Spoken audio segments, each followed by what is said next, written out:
Xunojinni qachon qochirish kerak? Ko'pchilik bu narsani bilmaydi va siz bilasizmi? Agar biladigan bo'lsangiz zo'r.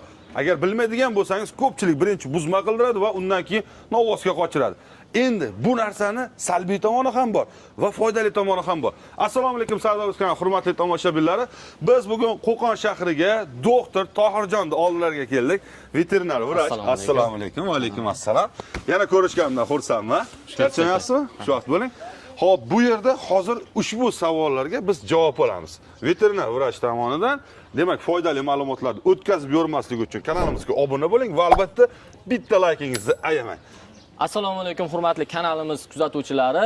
Bu yerda mana g'unajinlarimiz turibdi. Umumiy qaysi zot bo'lishidan qat'iy nazar, g'unajin hayvonlarni avvalambor sog'ligini tekshirib, kerakli ves yig'ishini, bo'y vazini ularni hisobga olish kerak. Kimdir aytadi 1 yoshi 4 oyligida, kimdir aytadi 1 yoshi 2 oyligida. Yo'q, g'unajin to'liq vesga, suyagi misol irikligi, tug'ishga misol qodir bo'lsa, ana unda keyin urug'lantirish kerak. Ya'niki, misol uchun novvoslarda kurakchini chiqqandan keyin yemlaymiz degan, xuddi o'sha davr xunojinlarda ham bor. Xuddi shunday. Mana misol uchun, mana bu g'unajinlarimizni ko'rishimiz mumkin. Bularning o'zi qovurg'alari yopilgan, semizlik darajasi yaxshi. Yana bitta narsa, norma bo'yicha. Semizlik hayvonni qochishiga xalaqit beradi dedi.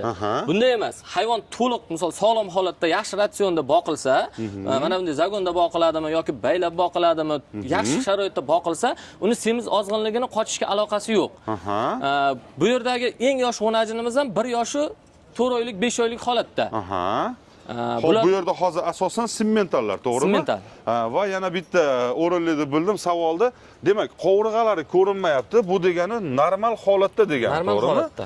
Bu o'zining, misol uchun, vesiga, bo'yiga va o'sha yoshiga qaragan holatda mana qovurg'alari sanalmayaptimi? Demak, bu normal holatda. Demak, mana shu holat hozir normal holat. Shunday. Bemalol qochiladi va boshqa bo'ladi. Tug'ishga qiynalmaydi. Tug'ishga ham qiynalmaydi. Demak, yaxshi rivojlanyapti, yaxshi semiryapti, yaxshi o'syapti. Bu degani endi bularni qaysi oylarda o'zi kitobiy, ya'ni veterinariyada norma deb belgilangan? Yozning chillasidan qochsak bo'ldi, Sardor aka. Yozning chillasidan. Yozning chillasidan qochsak bo'ldi. Sabab spermatozoid hayvonda misol mana novvosimiz yuribdi yoki sun'iy urug'lantirish. Bunda yozning misol chilla paytida issiqlik yuqori bo'ladi. Hayvonda ham issiqlik yuqori bo'ladi. Misol kechqurunda o'zida ham hozirgi kunlarda kuzatib ko'rishimiz mumkin. 25-30 gradus ushlab turib bo'lyapti to'ppa-to'g'ri. Ozgina kutish kerak, misol avgust, sentyabr oylarini. Ana shu payt juda ham misol qochirishga lozim bo'lgan payt. Demak, yozning saratoni oralig'ida qochirmagan ma'qul deb bilishyapti va aynan shu paytlarda Yevropadan ham mollar kelmaydi. Bo'g'oz mollar yoki mollar kelmaydi. Sababi ular aytishadi, yozgi kunida issiq saratonda mumkin emas. Bola tashlab qo'yish holatlari ko'zat. Demak, bu narsa urug'ga ham ta'sir qilib, urug'da, misol uchun, faolligini pasaytiradi. Ko'ryapsizlarmi? Ko'p narsa mana yozni saratonini, demak, hisobga oladigan bo'lsangiz, ana shu paytda qochirmagan afzal bo'lar ekan. Xo'p, yana bu narsalarda mollarni semirtirishimiz uchun va bularda ratsionlarni qanday to'g'irlasak bo'ladi? Deylik, ozg'inroq mol olindi. Ularga nimalar qo'llanilsa, mol mana shu holatga keladi? Xo'p, ratsion masalasida birinchi o'rinda hashak beramiz. Dag'al hashak deymiz. Bularga beda berish eng kerakli narsa. Bir mahal bedasini albatta berish kerak. Suv. Doimiy suv turish kerak. Uzilmaslik kerak. Toza suv turish kerak. Vitamin, mineral moddalar bilan ratsionni boyitish kerak. Bu degani oxirlarning ichida o'sha tuzlari, tuzlari bo'lish kerak. Ratsion tuzayotganda ham o'sha kerakli ozuqalarning normasida. Ozuqa birliklari kuchli va kletchatka va ular uchun oqsil moddalari asosan. Oqsil moddalarining yetarli bo'lishiga e'tibor berish kerak. Mana shu hayvonlarimiz kelganiga 4 oy bo'ldi. Dastlab kelgan holatida bu hayvonlarimiz juda ham ozg'in edi. Mental ishqibozlari biladi. Endi hozirgi paytga nisbatan aytaman Sardor aka, 25 milliondan yetib kelgan. Bizga hayvonlar. Endi hozirgi narxini pichi bo'lmaydi. Hayvonlar sotuvga olinmagan.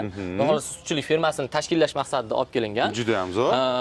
Bu sigirlarimizda, xolos g'unajinlarimizni sigir bo'lib tuqqan paytda ham tug'ish paytini ham inobatga olish kerak. Ya'ni qanday? bo'g'ozlik paytiga tayyorlanayotgan paytda kerakli ratsionlar kuchliroq beriladi. Mana bu hayvonlarimiz bu yerda hozir 3 oy, 4 oylik bo'g'ozlarimiz bor. Bularni 7-8-oydan 9-oygacha 3 oy mobaynida yem pasaytiriladi. Maxsus o'zini ratsion yemlari bo'ladi. Ratsion yemlari bo'ladi, ya'ni pasaytiriladi. Sabab bola o'sha paytda kattaradi. Suyak miqdorini yig'adi, kattaradi, tug'ishga qiynaladi. O'zi normal holatda ham mana shu sigirlarimiz simentallar, simental boqadiganlar biladi. 40 kilodan oshiq bo'lgan buzoqlar tug'iladi. Simentallardan. Simentallardan, umuman, misol yaxshi boqilgan hayvonlardan, zotli hayvonlardan 40 kilodan yuqori bo'lgan buzoqlar tug'iladi.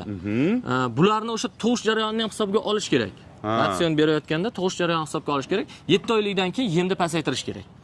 Beda bilan boqib tursa bo'ladi. Misol, bedani o'ziga o'tkazib qo'yish kerak emas, kepak, beda qilib boqib tursa, makka yormasi qo'shib tursa bo'ladi. Makkani uni. Makkani unini. Juda ham zo'r ozuqaviy birlik hisoblanadi ham. Yana bitta narsa, bo'g'oz molga kunjara berib bo'lmaydi deyshadi. Kunjarani berish, misol mana hozirgi paytda mumkin. Qochishga tayyorlayapmiz bularni. Ba'zi birlari qochgan, ba'zi birlari qochmagan bu zagonimizdagi sementallarimizni. O'sha 5 oylikdan keyin chiqarib tashlagan ma'qul. 5 oylikdan keyin chiqarib tashlagan ma'qul kunjarani. Sababi men oldin eshitganman, bu narsa jigariga juda ham qattiq ta'sir qilar ekan va bola rivojlanishiga, ya'niki o'sha bachadon oldilariga yog' to'planish holatlari kelib qoladi. Chunki unda o'sha bilasizlar chigitdan chiqqan mahsulot bo'lganligi uchun yog'liq miqdori juda ham kuchli bo'ladi. Shunday.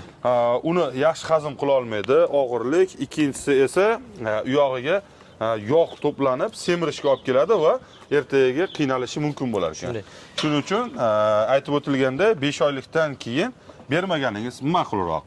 Xo'p, bu yog'iga endi demak bularimizga qanday ukollarda bo'g'ozlarga va bo'g'ozmaslarga nimalar qilsak bo'ladi va mana shunday misol uchun xonajin olib ferma tashkil qilmoqchi bo'lgan akalarimizga qanday tavsiyalar bera olamiz? Xo'p, avvalambor mol fermaga kelib tushganda yuqumli kasalliklarni oldini olish kerak.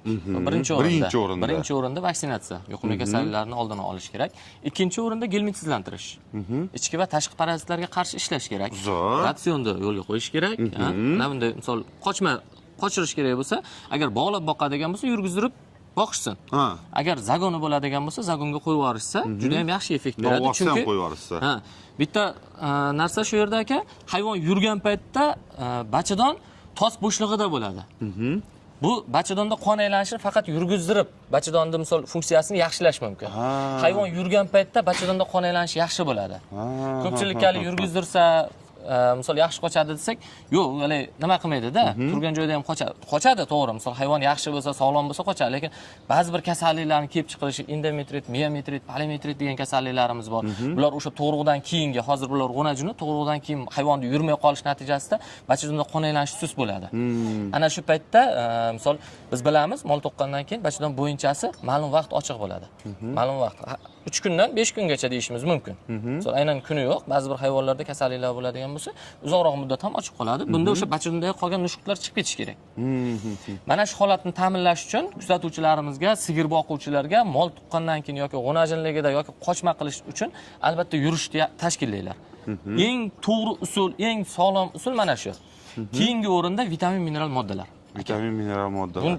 Nomlari ko'p, misol uchun kuzatuvchilar biladi, chorvadorlar biladi. Keyin mana shu kimda qanday shu g'unajinlarni ratsion hamma narsasini tashkillagandan keyin kuyga kelmadi aka.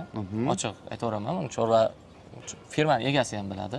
Shu Miostage preparatini qo'lladim. Miostage qo'lladim. Mana undan keyin mana shu 5 oy bo'lgan bo'lsa, 1 oy mobaynida hech qanaqa kuyga kelish bo'lmadi. Miostajdan keyin kuyga kelish boshlandi. Hayvonlarimiz o'sha qochdi. Hozir 4 oylik, 3 oylik shunaqangi bo'g'ozlik holatida. 11 tasi. 11 tasi endi tayyorlanyapti. Endi tayyorlanyapti. Ayrimlari mana kichikroq, ko'ryapsiz, endi mana bo'yiga yetyapti.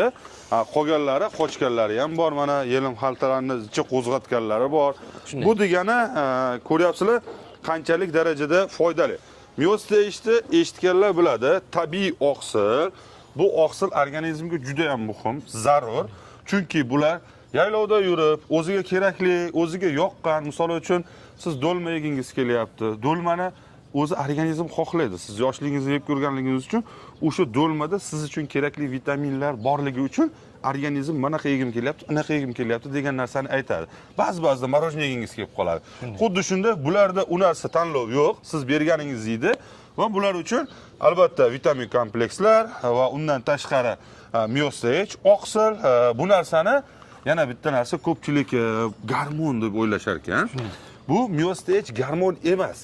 Gormonal preparat emas, halol sertifikatiga ega. Agar siz bu narsani harom yoki nimadir deydigan bo'lsangiz, o'zingiz javob berishingizga to'g'ri kelib qoladi. Chunki halol narsani harom deyishlik bu narsa bizga to'g'ri kelmaydi. Va buni qo'rqmasdan sigir, novvos, qo'y, mol, ot hamma narsaga foydalanaverasiz. Sut yo'nalishida bo'lsa, semirishiga, sutiga, semirishiga, yaxshi, tezroq kuy kelishiga. Undan tashqari o'zingiz foydalangansiz. Nimalarga ko'proq foyda beradi? Bu narsani Miostageda sog'lom bo'lishi. Eng birinchi o'rinda veterinar sifatida immunitetni ko'tarishi. Mana shu narsaga e'tibor berishlarini so'raymiz. Shu narsani olgan hayvonlar osonlikcha kasallikka chalinmaydi. Ikkinchi o'rinda mana buqamizni ko'rishlaring mumkin. Kelgan paytda bu ham juda ham ozg'inada ekan. Juda ham ozg'in, ishtahalari suz, oyog'ida, shu orqa o'ng oyog'ida shish bor. Shish bor edi. Yaxshi yurmasdi-da. Boshqa davolash ishlari ham olib borildi, lekin Miostage preparatidan keyin mana shu hayvonimizning hozir tirik vazni 600 kilodan yuqori. Suyakni buzib beradi, yaltillatib beradi. Xuddi shunday hazm jarayoniga yordam beradi va moddalar mana shuni zo'r qilib beradi. Shuning uchun Miostageni biz sizlarga qo'rqmasdan tavsiya beryapmiz. Bir dona bo'lsa ham olib, viloyat, butun 12 ta viloyatda, tumanlar markazlaridagi veterinarlarda bor. Uni yonida komplektlarda bo'ladi. Bemalol siz uni qo'llab ko'ring. Bitta olsangiz ikkita molga yetadi. Qimmat deyshadi. 70 million tushadi. Bir oydan keyin pafton u yog'i esa ixtiyoriy. Bemalol mana ikkinchisini oldimi bular? Ikkinchisini ham olib tugatgan. O'sha dastlab kelgan ikkinchi o'ylayi tugatgan. Yana bitta narsa, Miostage haqida gap ketdi. Ko'pchilik buni menga ham yozishyapti, telefon qilib so'rashyapti, effekt bermadi. Bu hayvonimiz 600 kilo. Bunga 5 milli Miostage preparati osonlikcha ta'sir qilmaydi. Ta'sir qilmaydi. Buni ham to'g'ri qabul qilish kerak-da. Misol 200 kilodan 300 kilogacha bo'lgan, misol novasmi, sigirmi farqi, unga 5 milli ta'sir qiladi. Lekin 300 kilodan yuqori bo'lganlariga kuzatuvchilarimizga aniq-taniq ayta olaman. 10 millini jo'natib ko'rishsin, effektini ko'radi. To'g'ri, misol uchun boshqa dorilarga nisbatan narx qimmat. Ko'pchilik shu tomonlama ham nolishadi, lekin effektini 100% ko'rasiz. Va shu o'rinda bitta narsani aytib o'tib ketaman.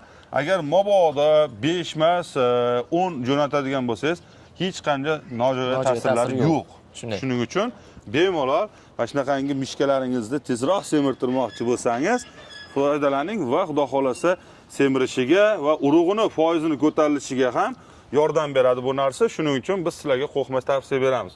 Demak, sigir ferma qilib, kelajakda katta ferma qilmoqchi bo'lsangiz, sigirlardan boshlang, ya'ni xunojinchalardan boshlang. Xudo xolasa imkoniyatdan kelib chiqib, sementalmi, galishtinmi, boshqa yo'g'iga sekin hammasi ishlar. Misol uchun Apple kompaniyasi ham bitta garajdan boshlagan. Mana hozir gigant kompaniya. Prosta sababini qilib harakatda davom etamiz. Albatta, mana shunaqangi fermalar, mana shunaqangi chiroyli mollarni boqishlik barchamizga nasib qilsin. Doktorning nomerlarini, doktor qayerda xizmat ko'rsatamiz, xudo xolasa? Hozirda Qo'qonda. Qo'qonda. Agar past raqamlari bilan Qo'qonlik akalarimizga jo'natib qo'ying shu videoni. Qo'qonda mabodo xizmat kerak bo'lsa, tanimagan, bilmaganlarga nomerlari pastda bo'ladi. Doktor Tohirjon, doktor qidirganda yo'qdir.